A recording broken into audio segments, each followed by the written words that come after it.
News 25 is brought to you by Golden Casino Group, where you'll always find great fun, good food, and fantastic entertainment, all at Gold Town, Lakeside, and the Pahrump Nugget. News is also brought to you by J.K. Nelson Law. Call 727-9900 today for your free consultation. If you need a lawyer, you need Nelson.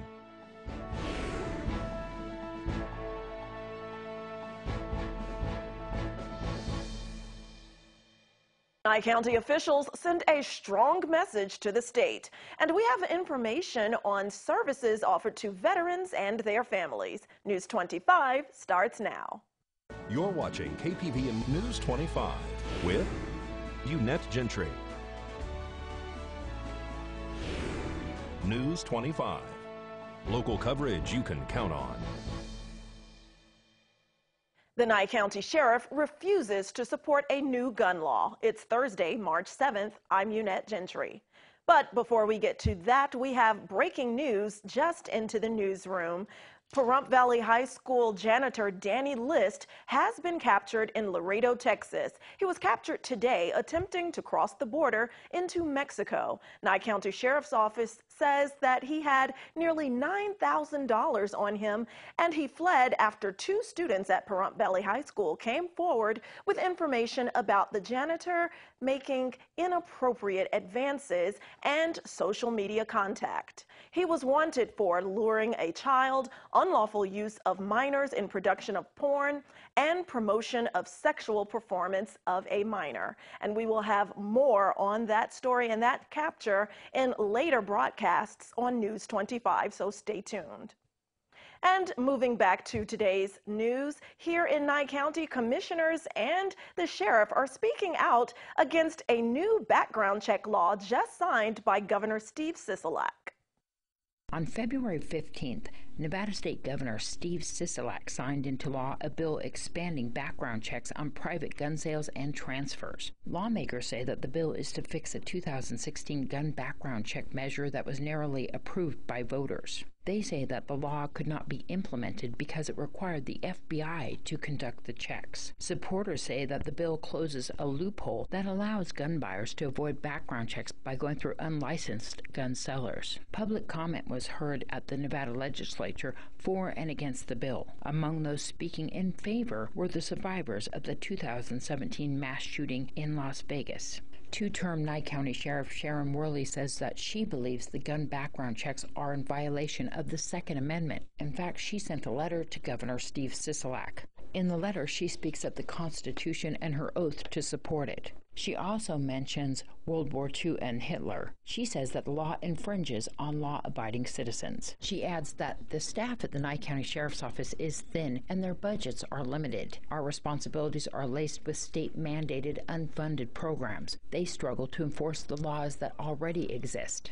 She says by signing this bill into law, it does nothing more but make it difficult for law-abiding citizens to transfer ownership of weapons, place an additional burden on law enforcement, and encourages citizens to turn in their family members, neighbors, friends, and acquaintances. Worley adds that she will not participate in the enforcement of this new law. She says even if she was inclined to participate, the infrastructure is not in place to transfer firearms in this manner. The ATF is an integral part of the transfer process, and as far as she knows, they declined to participate. We spoke to Board of County Commissioner Chairman John Koenig about the item that is on next week's agenda to also send a letter showing that the board does not support the new gun background check law.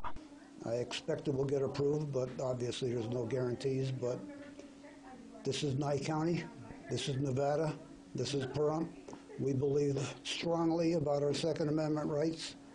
Many of us carry guns. As I look out in the audience, every time I sit up there, I feel very safe and secure because I know probably 50% of the people have a gun down there.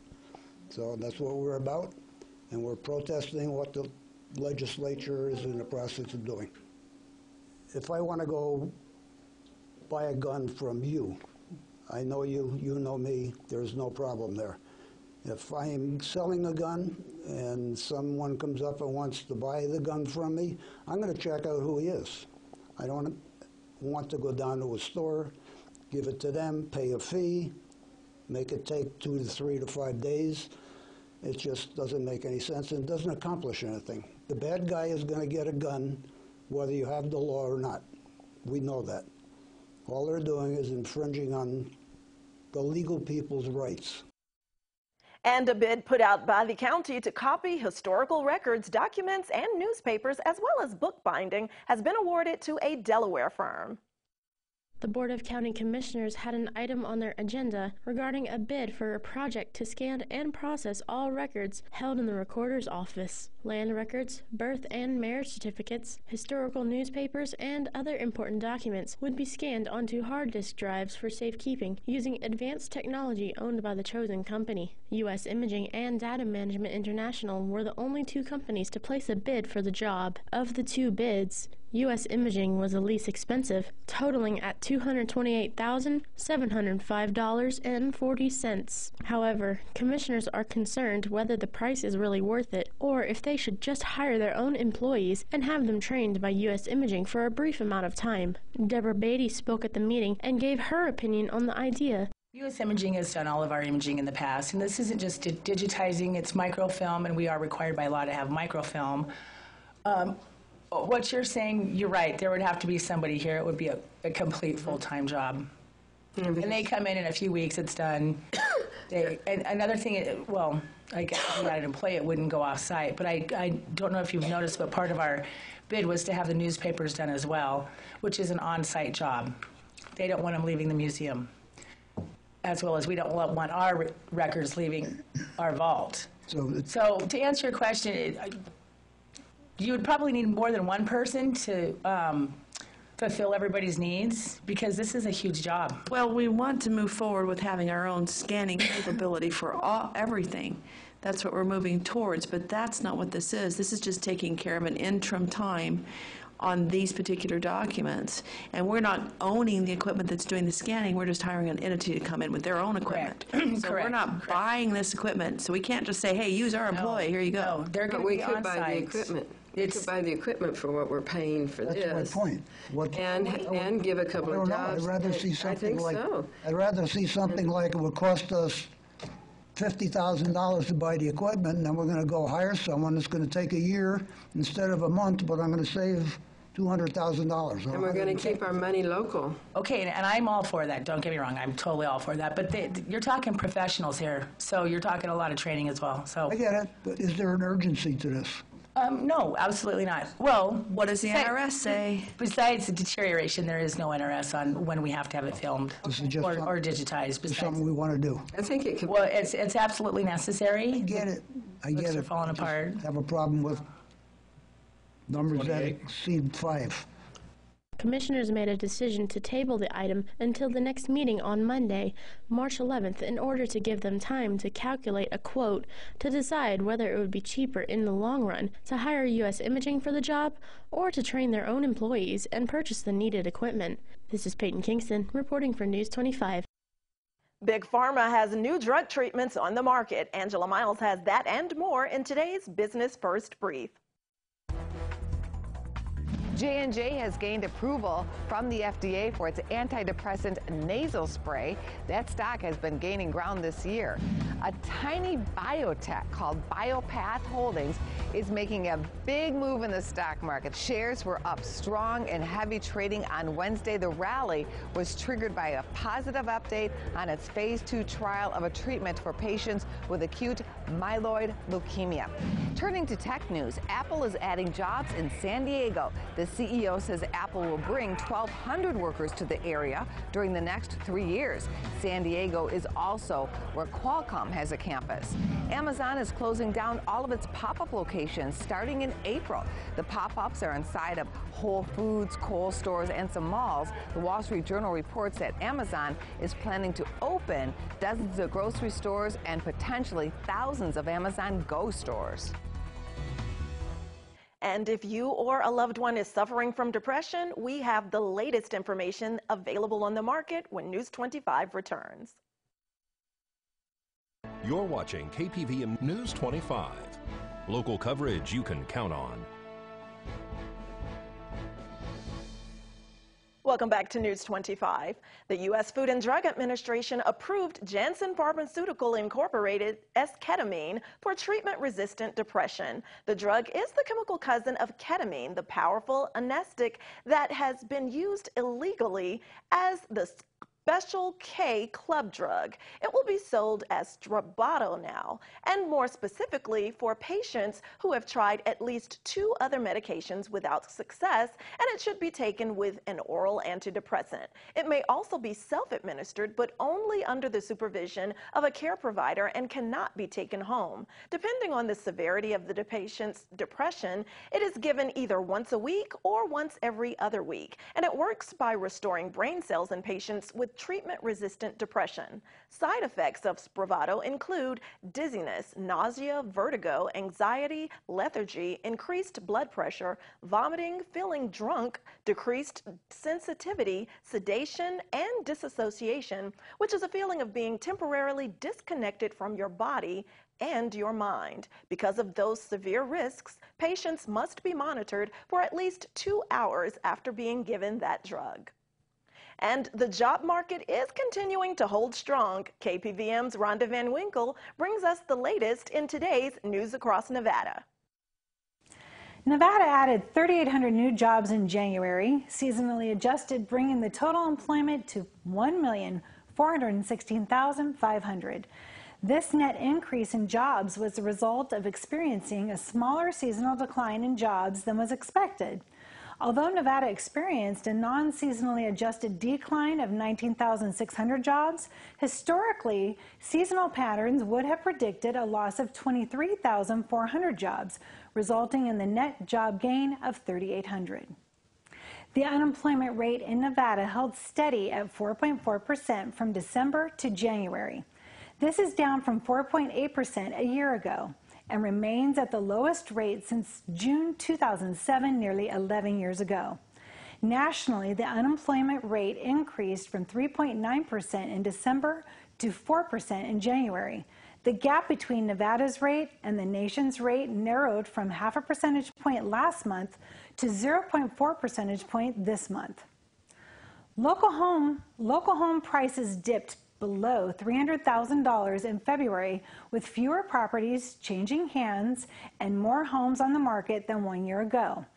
The Greater Las Vegas Association of Realtors reported that the median price for existing single-family homes sold in southern Nevada through its multiple listing service during February was $296,200. A total of 42,876 property sales in 2018, down from 45,388 in 2017. Here in Pahrump, 42 homes sold between $241,500 and $258,300. One home listed in Nye County sold outside the area for $91,000. No sales were recorded in Amargosa, and in Beatty, one sale was reported for $102,000. The Nevada Department of Education reports that U.S. public schools recorded the highest number of homeless students ever in 2018. More than 17,000 of those students are enrolled in Nevada's public schools, which is roughly 3% of the total of Nevada's students. Statistics show that the number of Nevada's homeless students grew by nearly 8,000 from between 2010 and 2011 and between 2014 and 2015, almost doubling from 9,319 to 17,178. That's more than 84% in increase. 6% of children 5 years old or younger experience homelessness in Nevada. Nevada is getting assistance in its efforts to help these needy students.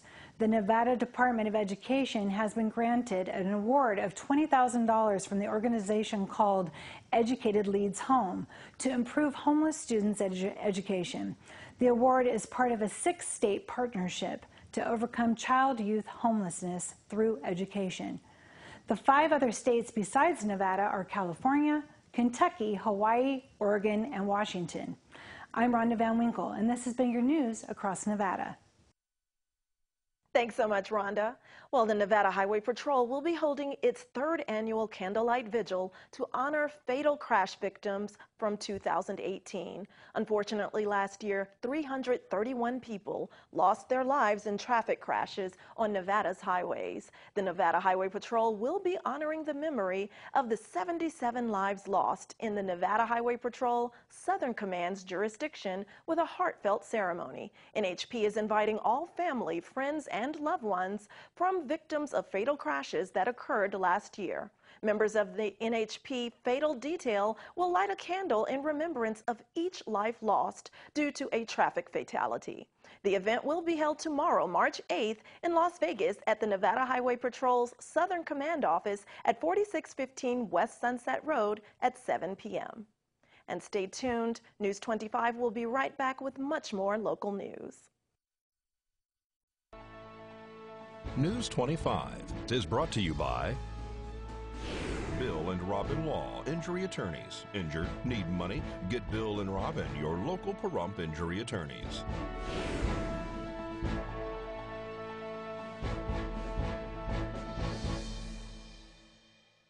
Welcome back. Well, county commissioners approved $11,000 to support technical assistance for a healthcare facility in northern Nye County.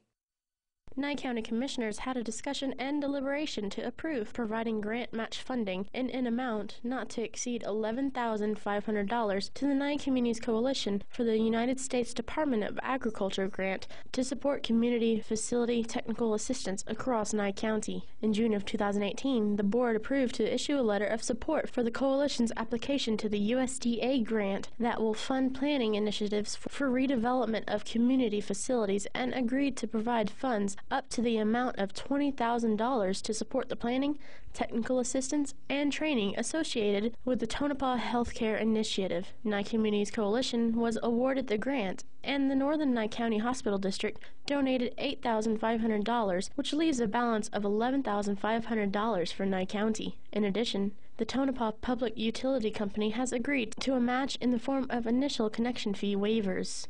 Mr. Chair, I'd like to make a motion to approve providing grant match funding in the amount not to exceed $11,500 to Nye Communities Coalition for the USDA grant to support community facility technical assistance across Nye County and to fund from Fund 10291 county-owned buildings. Second. Motion and a second to approve. Further discussion? Public comment? All those in favor say aye. Aye. Aye. Aye. And Dr. Tom Waters is reminding veterans and their families about tomorrow's big event at the community center. Veterans Extravaganza is tomorrow. We're talking about March 8th, and it's going to start at 10 a.m. and it'll go until 3:30. It's going to be at the Bob Root Community Center. We're going to open the doors for the community at 10 o'clock. We'll be there probably at 8 o'clock in the morning, setting everything up, making sure everything is ready. So at 10 o'clock, we're ready to go. All right, and then what are we going to see there? Everything that a veteran and veterans' families need. There are going to be so many things. We have about over 40 vendors that are coming. Each vendor is bringing a gift card or a basket, something to raffle off to the veterans. So we're going to ask all the veterans to hold on to your tickets. When you sign in, each veteran will receive a ticket. So only veterans can win. All right, there you go. That's fantastic. Yep. It's a good one-stop shop for veterans to find out about so many different things and some of their benefits, some of the things that are out there and that are geared towards veterans and their families. Yes, not only that, but whether you're talking education, talking mortgage, where you're talking medical, all of those things will be available. In addition to that, anything else that we do for veterans, like the Quilts of Valor, they'll be there. Prostate Cancer Support Group, talking to not only veterans, but anybody, they will be there. There are just so many organizations that are coming out saying, we have something special for veterans and we want to talk to them about it. News 46 WeatherCam is brought to you by Glenn Lerner Injury Attorney's Office in Pahrump. In a wreck, need a check? Call 702-877-1500.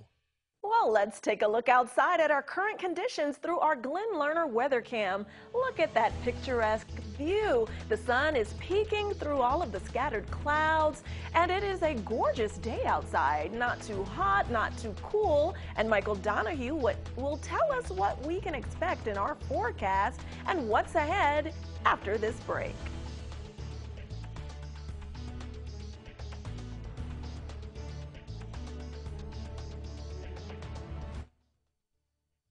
You're watching KPVM News 25. Local coverage you can count on. Hello and welcome back to News 25. I'm Michael Donahue. Today's highs and lows. In Las Vegas, high 67, a low 48. Death Valley, 74-52. Amargosa, 62-41. 58-39 in Beatty. Goldfield, 50-31. Tonopah, 48-29. Carson City, 49-31. Fallon 56-33 and 51-32 in Fernley.